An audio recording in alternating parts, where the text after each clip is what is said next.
የእግዚአብሔር ልጅ መሆንን የሚያክል ምንም ነገር የለም። ራሔል አለቀሰች፣ ራሔል አነባች፣ እንባዋን ወደ ሰማይ ረጨች። ያሎኑ በዚህ ሰማይ አምላክ እስራኤል አዶናይ አለች። ተናደደ። አሁን እኔ እዚህ ጋር እናገራለሁ፣ ብዙ ሰው ልቡ ሌላ ቦታ ነው ያለው። ብዙ ሌላ ቦታ አረ ዝቅ ብሎ ራሱ ፌስቡክ የሚከፍታለ ሶሻል ሚዲያ የሚከፍት እየሰረቀ ሰው እኔ ሌባ ነኝ ማለት የለበትም። ንስሐ ነው መግባት ያለበት ማለት ነው።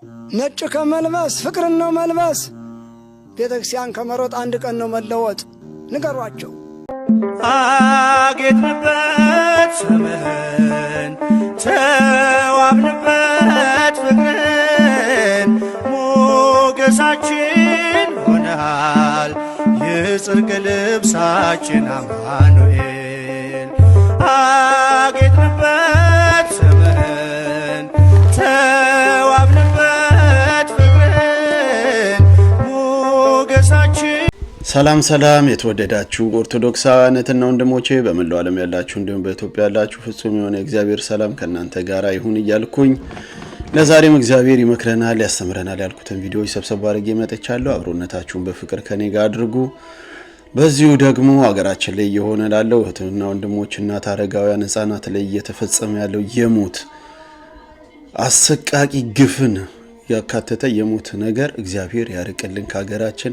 ለሞቱት እናት አባቶቻችን እህትና ወንድሞቻችን ርስተ መንግስተ ሰማያት ገነትን ያውርስልን፣ የሰማዕታት ደም ያድርግላቸው። እንዲሁም በሆስፒታል ያሉ በእስር ቤት ያሉ ኦርቶዶክሳውያን ላይ እየተደረገ ያለው የግፍ አሰራር በጣም የሚያስጸይፍ ሆኗልና እግዚአብሔር ለኦርቶዶክስ ለቤተ ክርስቲያን ጠበቃ ይሁናት፣ ደጋጎችን ያስነሳልን፣ ልጆችን ተው የሚሉ መሪዎችን እግዚአብሔር ያስነሳልን። ለሁላችንም አይነ ልቦናችንን ያብራልን። በጸሎት በንስሐ ሁላችንም በያለንበት እያየን አንባቢው ያስተውል ነው መጽሐፍ የሚለውና እየሆነ ያለውን ነገር እያየን ሁላችንም ወደ ንስሐ ተመልሰን ይሄ ከኔ የተነሳ ነው ከኔ ኃጢአት ከኔ በደል የተነሳ ነው ወንድሞች ላይ የሚደርሰው እያለን ራሳችንን እያየን በንስሐ ወደ አባቶች እንድንቀርብ ቅዱስ መንፈሱን ይላክልን። አብረን እንቆይ። መልካም ቆይታ። ራሔል ስለ ልጆቿ አለቀሰች፣ መጽናናትን አላገኘችም አለ። አንድ ራሔል ያኔ ግብጽ የነበረችው ራሔል የፈርዖን ወታደሮች በቆዳ ጅራፍ እየገረፉ መንታ ልጆች ጸንሳ ባሏ ስምዖን ሞቶ ባባ በባልሽ ፈንታ ጭቃር ገጭ ብለዋት ጡብ ስታቦካ 9 ወር መልቷት ምጥ መጥቶባት እባክህ እያለች ስትለምነው ወጥቼ ልገላገል ብትለው የባሪያ ደም ጡቡን ያጠብቀዋል ብሎ 2 ልጆቿ ወጥተው ወዲያውኑ በጭቃ ውስጥ ሞቱ። ራሔል አለቀሰች፣ ራሔል አነባች፣ እንባዋን ወደ ሰማይ ረጨች። ያሎኑ በዚህ ሰማይ አምላክ እስራኤል አዶናይ አለች። በእውኑ በዚህ ሰማይ እግዚአብሔር አለ? የልጆችን ደም የሚያይ እናንተ የእፉኝት ልጆች፣ የነቢያት ገዳዮች፣ የሰማዕታት ገዳዮች እነ ሄሮድስ እነ ዱድያኖስ ሄሮድስ 144,000 ሕፃናት የገደለ እንተርፋለን ብለው ወደ እናታቸው ወደ ራሔል መቃብር ቢገቡ ገብተው እየጠመዘዙ ገደሏቸው። ግዴላችሁ መከራ ሲበዛ የሌለ እንዳይመስላችሁ አለ። ደመና ሲሆን በቀን ፀሐይ የሌለች እንዳይመስላችሁ፣ ደመናው ስለጋረዳችሁ እንዳይመስላችሁ አለ እግዚአብሔር። በማደሪያዬ ሆኜ በጸጥታ ተቀምጬ ሁሉንም አየዋለሁ ይላል የኔና የእናንተ አምላክ። ጊዜ ገቢር ለእግዚአብሔር የሚሰራበት ጊዜ አለው። እሱ ሲሰራ ማንም የሚናገር የለም። እየሰረቀ ሰው እኔ ሌባ ነኝ ማለት የለበትም። ንስሐ ነው መግባት ያለበት ማለት ነው። ኃጢአተኛ ሆኖ እኔ ኃጢአተኛ ነኝ ማለት የለበትም። ንስሐ ነው መግባት ያለበት ነው እያልኩ ያለሁት ነገር ግልጽ ነው። ትሁት አትሁኑ እያልኳችሁ አይደለም። በቃ በደለኛ ከሆነ ንስሐ ይግባ ነው። እዛ ድሬዳዋ በነበርኩ ጊዜ አንድ ትልቅ ስራ አስኪያጅ መምህሩ ወጥቶ ልክ አሁን እንዳልኩት በዚህ ሁሉ ጉባኤ ፊትን የማስተማር ማልችል ደካማው ኃጢአተኛው ምናምን ብሎ ሲናገር ብድግ አሉ ስራ አስኪያጁ። እና የእውነት ታሪክ ነው ነገራቸው። ተቀበሉትና እኛ ዛሬ እንዲያስተምር ነበር የጋበዝነው። እንግዲህ ለዚህ ዝግጁ አይደለም። ነገ ከነገ ወዲያ ንስሐ ገብቶ ሲመጣ ያስተምረናል አሉና ትህትና ማለት ምን ማለት እንደሆነ በሚገርም መልኩ ገለጹት። እሱ አይደል አፋዊ ነው ይሄ ነው የሚሉት። አፋዊ ነው። ይሄንን ለንስሐ አባቱ ነው መናገር ያለበት ነው። እና ትል ሳይሆኑ ነው ትል ነኝ ያሉት። ጭንጋፍ ሳይሆኑ ነው ጭንጋፍ ነኝ ያሉት። ገብቷቸዋል። ኃጢአተኛ ሳይሆኑ ነው ኃጢአተኛ ነኝ ከሰው ስህተት ስለማይጠፋ ማለት ነው። ሰው ንስሐ እየገባ ስጋው ደግሞ እየተቀበለ ትሁት ሆኖ እኔ አልረባም ቢል ትክክል ነው። እና በሊቃውንቱ ዘንድ በግልባጭ ነው የሚታየው። እኔ አይሆንልኝም የሚል ሰው ሞያ ያለው ማለት ነው። ቅኔ ተቀኝ ሲባል አይ እኔ አይሆንልኝም ካለ የቅኔ ሊቅ ነው ማለት ነው። ስለዚህ ያሳፍረናል ነው። አፋዊ መሆን የለበትም ነው። አድርገነው ነው አላደረኩም ማለት ያለብን ነው። አብልተን ነው አላበላውም ማለት ያለብን ነው። ወንጌሉም እንደዚህ አይደለም። መሽተር ባይታ አበላለ ሰጥተውታል እኮ ግን ደግሞ የሰጡት ያደረጉት እሱ የሰጣቸው ስለሆነ ከኛ የሆነ ምንም የለም ብለው ነው አድርገው። መች አይተን አስፈታን፣ መች አይተን ጠየቅን፣ መች አይተን አበላን ይሉታል። አድርገውታል። ለታናናሾቹ ያደረጉት ለሱ እንዳደረጉት ያውቃሉ። ነገር ግን ሁሉ የሱ ስለሆነ ነው፣ እኛ አይደለንም፣ ከኛ የሆነ ምንም የለም ሲሉ ነው። በጣም ከባድ ነው። በጣም ከባድ ነው።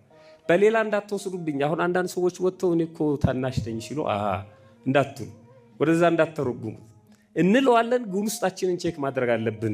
ለክርስቲያን ትልቁ ትምክቱ ኃጢአት ብሰራ እንኳን አባቴ በንስሐ ብመለስ ምን ያደርገኛል? ይቀበለኛል።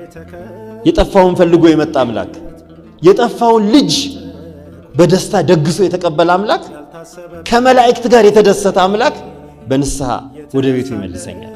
በንስሐ ለመመለስ ግን ምን መሆን አለብን? ልጅ መሆን። ልጅነት ትልቅ ምስጢር ነው። የእግዚአብሔር ልጅ መሆንን የሚያክል ምንም ነገር የለም። አይሁድ ክርስቶስ የእግዚአብሔር ልጅ ነኝ ሲላቸው ይሳደባል አሉት። አልገባቸውም። እነሱም እኮ የእግዚአብሔር ልጅ ነው ያደረጋቸው የመጣው። የእግዚአብሔር ልጆች ሊያደርጋቸው የመጣውን አምላክ እኔ የእግዚአብሔር የባህሪ ልጅ ነኝ ሲላቸው ይሳደባል አሉ። እነሱ የገባቸው ነገር ስላለ ነው። ምን መሰላቸው? የእግዚአብሔር ልጅ ከሆነ እኮ እሱ ራሱ እግዚአብሔር ነው ማለት ነው ብለው ልክ ናቸው። እና ደነገጡ። ከዚያ በኋላ እንደውም ጭራሽ ሌላ ትርጉም ሌላ ትምህርት አመጡ። የሆነ ሆኖ የእግዚአብሔር ልጅ የመሆን ምስጢር በጥምቀት ብቻ የሚገኝ በጥምቀት ብቻ የሚታደል ስጦታ የእግዚአብሔር የጸጋ ስጦታ ነው እና የልጅነትን ማግኘት ቀላል ነገር አይደለም።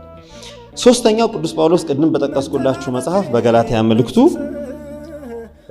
በጣም በሰፊው የተናገረውና ያብራራው መናገር ብቻ ማስተማር ብቻ በደንብ አድርጎ ያብራራው ነፃነት ነው። ሰው ካልተጠመቀ ነፃነት የለውም። በዲያብሎስ ቁራኝነት ስር ነው ያለው። ሰው ካልተጠመቀ ከኃጢአት ገና አልተላቀቀም። ኃጢአት ቢሰራም ባይሰራም በዚያ ውስጥ ነው ያለው። ሳይጠመቅ ጽድቅ የለም። መጠመቅ ግዴታ ነው። እስካልተጠመቅን ድረስ ምንድናችሁ ይለናል ቅዱስ ጳውሎስ? የዲያብሎስ ባሮች ናችሁ። ስትጠመቁ ግን ምን አለ? ከእንግዲህ ባሮች አይደላችሁም ልጆች ናችሁ አለ። የተጠመቀ ሰው ልጅ ነው። ነፃነትን ያገኘ ነው። የነፃነት አጋዚት ደብተራ የምትባል የነፃነት ድንኳን ውስጥ እንደ ልቡ የሚቧርቅ ነፃነትን ያገኘ አሸናፊ ፍጡር ነው የተጠመቀ። ያልተጠመቀ ግን ባሪያ ነው። ገና በባርነት ውስጥ ነው ያለው። ገና በቁራኝነት ውስጥ ነው ያለው። ኃጢአት ቢሰራም ንስሐ ገብቶ መዳን አይችልም። ገና ባርነት ውስጥ ነው ያለው። መስዋዕት ለእግዚአብሔር ቢያቀርብም እንደ መስዋዕት አይቆጠርም። በጎ አድራጊ ነው የሚባለው። በጎ አድራጊ ነው እንጂ የሚባለው መስዋዕት ያቀረበ ሰው አይባልም። ደግነት ስለ ምግባር ቢኖረውም ደግ ሰው ነው እንጂ የሚባለው ጻድቅ አይባልም። የፈለገ ደግ ቢሆን ካልተጠመቀ ጻድቅ አይባልም፣ አይጸድቅም። የሚጸድቀው ምን ሲሆን ነው? ሲጠመቅ። የጽድቃችን መግቢያ የጽድቃችን ደጅ ጥምቀት ናት። ጥምቀትን ካላለፈ ጽድቅና መስራት አይቻልም። ጥምቀት ነፃነትን የምትሰጠን ናት። ለመምህሮቻችን እግዚአብሔር አምላክ ቃሎት ያሰማልን፣ የአገልግሎት ዘመናቸው ይባረክ እያልኩኝ ወደሚቀጥለው ሄዳለሁ። ከምንሰማው ነገር እግዚአብሔር የሚነግረን ለእያንዳንዳችን አንዳንድ መልእክት አለ ብዬ አምናለሁ። እናንተም የሚሰማችሁ ይመስለኛል። ወደሚቀጥለው እንሄዳለን። አብረን እንቆይ። አሁን እዚህ ቤተክርስቲያን እዚህ ቦታ ውስጥ ተማረን፣ ቃል እግዚአብሔር ሰማን። ልክ ከዚህ እንደወጣ አጋንንት ከየልቦናችን እየለቀሙ ይወስዱታል። ምን ተማራችሁ ሲባል ውይ አሁን ተምሬ ነበር ረሳሁት ይላል። አፍ ቀለም ይነዳል፣ ልብ ጓዳ ያሰናዳል። አሁን እኔ እዚህ ጋር እናገራለሁ፣ ብዙ ሰው ልቡ ሌላ ቦታ ነው ያለው። ብዙ ሌላ ቦታ አረ ዝቅ ብሎ ራሱ ፌስቡክ የሚከፍታል፣ ሶሻል ሚዲያ የሚከፍት እንዴ! አይታ የዛሬው ስብከት ደግሞ እንዴት ያስተላል። የዛሬው ትምህርት አውቀዋለሁ፣ እስቲ አዲስ ነገር ካለው ብሎ ምን ያደርጋል? ለቃል እግዚአብሔር ክብር የማይሰጥ ሰው አለ። ለቃል እግዚአብሔር ቦታ የማይሰጥ ቦታ አስተውሎቱ በራድ እኮ ነው የሚለው። በመፍራት በመንቀጥቀጥ እኮ ነው ቃል እግዚአብሔር ልትሰሙ የሚገባው ልንሰማ የሚገባው። ለቃል እግዚአብሔር እኮ ዝግጅት ያስፈልጋል እንዴ! ለገላችሁ እኮ ልብሳችሁን ታጥባላችሁ፣ ለልብሳችሁ እኮ ገላችሁን ታጥባላችሁ። ዝግጅት እኮ ያስፈልጋል፣ ዝግጅት ያስፈልጋል። አይምሮ ማስተካከል እኮ ያስፈልጋል። ይረገጣል። መንገድ ላይ የወደቀ ማለት እይታው። አሁን እናንተ አንድ ተራ ምሳሌ ልመስላችሁ። ማር ልሳችሁ መጣችሁ፣ አንድ ሰው ሻይ ቢጋብዛችሁ የማሩ ጣዕም ይታወቃችኋል? የሻዩ ጣዕም ኬክ በልታችሁ ጁስ ብትጠጡ የጁሱ ጣዕም ይታወቃችኋል? ንገሩኛ። ይታወቃል? አሁን እናንተ የመጣችሁት ከዓለም ከሆነ የዓለም ጣዕም አፋችሁ ላይ፣ የሙዚቃው ጣዕም ገና አፋችሁ ላይ ያለ ጆሮአችሁ ላይ ያለ፣ የቀልዱ የድራፍቱ ሽታና የድራፍቱ የቢራው ጣዕም ገና ምላሳችሁ ላይ ያረቀው ጣዕም እያለ ቃል እግዚአብሔር ልማር ብትሉት አይጣፍጥም። መንገድ ላይ ሆኖ እንደመማር ነው የሚቆጠረው። መንገድ ላይ ሆኖ ቃል እግዚአብሔር እንደመስማት ነው የሚቆጠረው። ስለዚህ መንገድ አለ፣ ብዙ ነገር እይታችሁን የሚያንዘበራርቀው ብዙ ነገር አለ። ከዚህ መራቅ ያስፈልጋል፣ ከዚህ መለየት ያስፈልጋል። ስትመጡ በንስሐ በቀኖና ሳሙና ታጥባችሁ ህሊናችሁን ሰብስባችሁ ቃል እግዚአብሔር ለመማር ዝግጁ ሆናችሁ መምጣት አለባችሁ። ቃል እግዚአብሔሩ ምን ላይ ነው የወደቀው? መንገድ ላይ። መንገድ ላይ የወደቀ ነገር ይረገጣል። አሁን እኔ የተናገርኩትን ነገር ሁሉ መወሰን አትችሉም። እዚህ ሲተላለፍ የነበረውን ነገር ሁሉ መወሰን አትችሉም። መንገድ ላይ ከሆናችሁ መንገድ ላይ አሁን አንድ ሰው ትንሽ ይቀመጣል፣ ከዛ ጥሎ ይወጣል። ጥሎ መውጣት እኮ ብቻ አይደለም፣ እዚህ ጋር ያለውን ሰው ህሊና ራሱ ይበጠብጣል። መንገድ ላይ ሆነ ሰው አለ። 1000 ሆናችሁ ትጀምራላችሁ፣ ስትጨርሱ 100 አትሞሉ። ላለመጨረስ አትጀምሩ። መንገድ ላይ አትኑ። መንገድ ላይ የቆመ ሰው ማንም ሰው አክሰስ ያደርገዋል። መንገድ ላይ ያለ ሰው ለገበያ ምቹ ነው። ዘይቆመው ወስተፍኖ ታጣ። በኃጢአተኞች መንገድ ላይ መቆም መጥፎ ነው። ወዘይነበረው ወስተመንበረ መስተሳልቃ። በዋዘኞች ደግሞ መቀመጥ አለ። መንገድ ላይ መቀመጥ ብዙ ነገር አለ። አላፊ አግዳሚታ ያላችሁ መተቸት ትጀምራላችሁ። መንገድ ላይ አትቀመጡ። አሁን መንገድ ላይ ያሉ ብዙ ሰዎች አሉ። ቤተክርስቲያን መተቸት ነው ስራቸው። መንገድ የተባለው ይሄ ፌስቡክ ሶሻል ሚዲያው ነው። መንገድ ላይ አትኑ። መንገድ ላይ ያለ ሰው ብዙ ነገር ያያል። ያየውን ነገር ደግሞ ይናገራል። ከመንገድ ገባ በሉ፣ ሰወር በሉ፣ ከመንገድ ውጡ፣ ከዓለም መንገድ ተለዩ፣ ከክፉ ሕይወት መንገድ ተለዩ። አሁን የጀመራችሁ ትምህርት ነው። ትምህርት በልቦናችሁ እንዲያድር፣ አጋንንት ከየልቦናችሁ እንዳያወጣ ልቦናችሁን አጽኑ፣ ልቦናችሁን አስተካክሉ፣ ልቦናችሁን ሰውሩ፣ ክት አድርጉ። ኒቆዲሞስ ታስታውሳላችሁ? ለሊት እየመጣ ይማር ነበር። ለምን ቢባል የቀን ልቦና ባካና ነው። መንገድ ላይ እንደቆመ ነው የሚቆጠረው የቀን ልብ። ስለዚህ የሌሊት ትምህርት የሚባለው በአብነት ትምህርት ቤት ቅኔው ሌሊት ነው፣ መጽሐፉ ብቻ ነው ቀን የሚሆነው፣ ዜማው ሌሊት ነው። ለምን? የቀን ልቦና ባካና ነው። ብዙ ነገር ነው የምታስቡት። አሁን እዚህ ተቀምጣችሁ ብዙ ሰው ይደውላል። አሁን ብዙ ነገር ታስባላችሁ፣ ስለ ህይወት ታስባላችሁ፣ በትዳራችሁ ስለ ልጆቻችሁ ታስባላችሁ። ቃል እግዚአብሔሩ በምን ልቡና ይቀመጥ? ለምእመናን ከፈለጋችሁ የቀሙትን ይመልሱ፣ ሕንፃ እግዚአብሔርን አያፍርሱ፣ ሰውነታቸውን እየቆረጡ ሽንት ቤት አይክተቱ፣ እግዚአብሔር ደግ የሚፈጥርበትን አካል አይዝጉ፣ ሐረመኔ ጋር አይላጉ፣ እስበሳቸው አይዋጉ።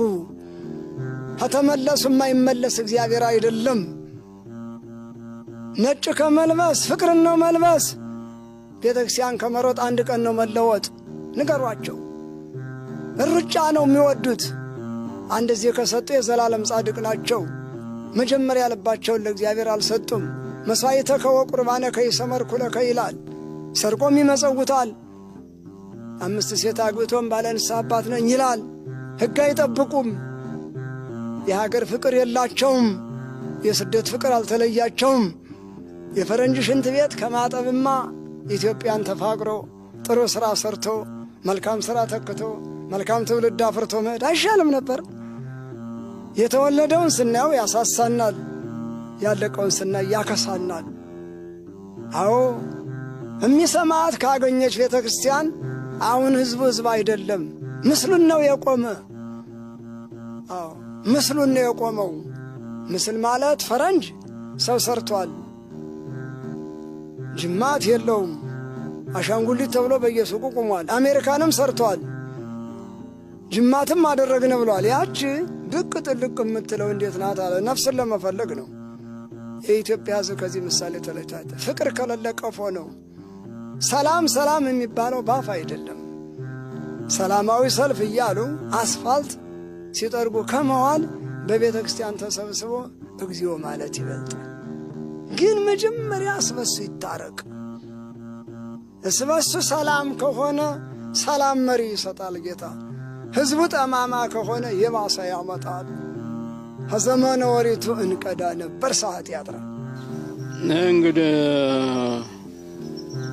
እጠፋ ያለች ከተማ አዋጅ ቢነግሩባት አትሰማ ይላሉ። ለመምህሮቻችን እግዚአብሔር አምላክ ቃለ ሕይወት ያሰማልን፣ በእድሜ በጤና ይጠብቅልን፣ የአገልግሎት ዘመናቸውን እግዚአብሔር ይባርክላቸው እያልኩኝ እንግዲህ የተወደዳችሁትና ወንድሞቼ ለዛሬ የተዘጋጀው ቪዲዮ ይሄንን ይመስላል። በሚቀጥለው ጊዜ እግዚአብሔር በሌላ ቪዲዮ እስኪያገናኘን በሌላ ትምህርት በሌላ ገሰጻ እግዚአብሔር የሚመክረን የሚነግረንን ነገር ይዤ እስክመጣ በያላችሁበት የልባችሁ መሻትን እግዚአብሔር ይፈጽምላችሁ። ለሀገራችን ሰላም ይስጥልን። እየሆነ ያለው ነገር በጣም የሚቀፍ ነገር ነውና ከመወነጃጀል ወደ ላይም ከመሰንዘር ወደ ታችም ሰዎችን ወደ ላይም ከመንቀፍ ፍርድን ከመስጠት ቆም ብለን ሁላችንም ይህ ነገር እንዴት ሊሆን ቻለ? ለምን በእኔ ዘመን ይሄ ሆነ? እባክህ ጌታ ሆይ ሁላችንንም ለንስሐ አብቃን ብለን እያንዳንዳችን ያለንበትን ነገር ቆም ብለን ማስተዋሉን ያድለን። እግዚአብሔር ለሞቱት በድጋሚ መንግሥተ ሰማያትን ያወርስልን። ለቤተሰቦቻቸው በሙሉ መጽናናትን ይስጥልን። ቅድስት የሆነችው እምነታችን ኦርቶዶክስ ተዋሕዶንም የተነሳባትን የሚያጠቋትን ሁሉ ያስታግስልን። አይነ ልቦናቸውን ያብራላቸው፣ ይመልስልን ወደ እውነት እላለሁ። በሚቀጥለው እስክንገናኝ እንደተለመደው የእመቤታችንን ምግበ ሥጋ ምግበ ነፍስ የሆነውን ታምራቷን ሰምተን እኔም በዚህ ሄዳለሁ። እንግዲህ ፍጹም የሆነ እግዚአብሔር ሰላም ከእናንተ ጋር ይሁን። በቸር ያገናኘን፣ የከርሞ ሰው ይበለን። ሁላችሁም በያላችሁበት ሰላማችሁ ይብዛ። ቻው። ስውሯ ማርያም ገዳም እመቤታችንን ቅድስት ድንግል ማርያምን አየኋት። ሰኔ 27 ዓርብ ዕለት ነበረ። ስውሯ ማርያም ገዳም በጠዋት ነበር የደረስኩት። አንድ አይነ ስውር ሰው መጥቶ ልክ ከመኪና ወርዶ ደረጃዋን መውጣት ሲጀምር አይኑ በራለት። የደስታ እንባ እያነባ በእልልታ እየሮጠ ወደ ቤተ መቅደሷ ገባ ሊያመሰግናት። በማግስቱ ሰኔ 28 ቅዳሜ ዕለት በጠዋት የጸበል ርጭት ሲጀምር አንድ ብላቴና መናገር የማይችል ዱዳ የነበረ ብላቴና እናቱ ይዛው መጣችና ጸበል ጋር አስገባችው። ልክ ፍንጣሪው ሲነካ አንደበቱ ተከፍቶ መናገር ጀመረ። እመቤታችንን በስራዋ አየዋት 2ቱንም ቀን ተከታታይ እና ነይ ነይ እምዬ ማርያም ሲሏት ያ አይነ ስውር እንዲሁም የዛ ብላቴና እናት ነይ ነይ እምዬ ማርያም ነይ ነይ ቤዛዊተ ዓለም ሲሏት ይኸው ደረሰችላቸው።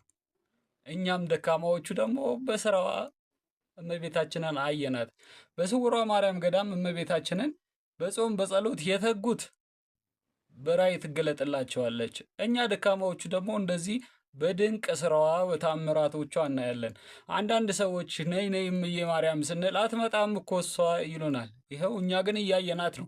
ማየት ማመን ነው ብላችሁ የምትጠራጠሩ መናፍቃን ኑና እስቲ እመቤታችንን እዩት። ስውሯ ማርያም ገዳም ሄዳችሁ እዩት እንደኛው ፍቅሯ ይበዛላችሁ እመቤታችንን የምትወዱ ነይ ነይ እምዬ ማርያም ነይ ነይ ቤዛዊት ዓለም እያላችሁ ዘመሩላት። ነይ በደመና በደመና ነይ በደመና በደመና እመቤታችን ልትልና ነይ በደመና